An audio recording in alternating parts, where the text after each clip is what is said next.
For this stopping of judging and comparison with other people, you have to purely understand what is the purpose of life and how to what extent you are serious about that purpose. It's all comes as a byproduct of the knowing or trying to express the life. Let's say for example, if somebody has a small house and another person has a big house, if somebody has ability to do a little forward bend, somebody can put their forehead into the knee. Like this comparison judgments. I want to touch my forehead. I want that house. Now comes the question, what is the life intention? What's my life? My life is the house. How big palace I may construct. Even that palace becomes a dust, matter of time. Even who construct that palace, that person will also become a dust, reach the dust. That is the ultimate truth. See, always, all comparisons and judgments is always in reference of matter. And we need to understand matter is not a permanent truth. Matter is a temporarily moving thing. It's a pure temporary thing.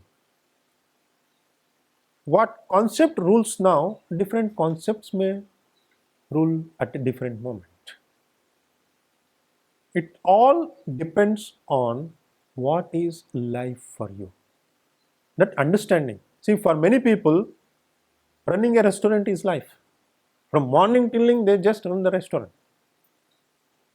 For some people, just taking in participation in some sports is life.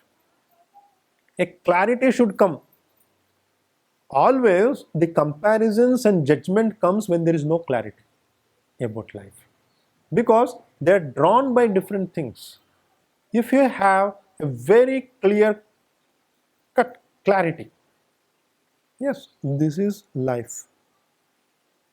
Once you have that clarity, then you will understand there is no necessary to compare and judge, because what life we already have in all of us. See, what is required in life we already have. All of us have that. What is required in life? What is required in life?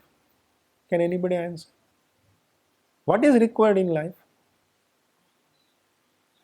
Life itself. Nothing else, no? Whatever we do, it's only for life.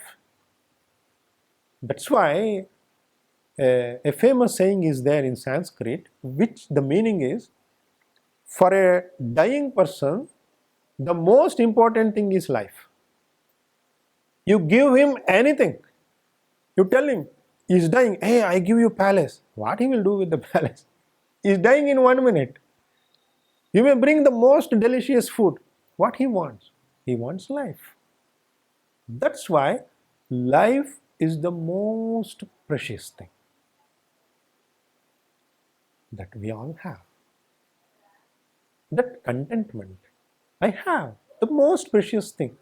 I have the most delicious food inside of me. That is life. Then I don't need to compare for anything. So all this comes as a byproduct of confident what you have about the understanding of your own life. Confident in the sense, the more and more you are moving towards the ultimate reality, the absolute reality, the more and more you are able to understand the limitation of the matter outside and its influence. The matter itself is not limitation, the influence of it is limitation. Matter itself is a matter, it stays as a matter forever. Whatever it may be, if it is a piece of wood, it becomes dust, it becomes stone, it can become anything. It goes on its journey. Even a single atom lives forever. Single atom lives forever. the effect it causes on you, that has to be considered as life. So now, when you are trying to dissolve this comparative attitude in life, what need to understand is for what the matter is, for what it is, and for what life is, and how I had to organize my life with the matter around me. That state naturally gives the pure state of contentment. Contentment, pure contentment. Meditation is pure contentment. Sthiram Sukham is pure contentment. Pranayama is pure contentment. Samadhi is pure contentment. Yamaniyama is pure contentment only.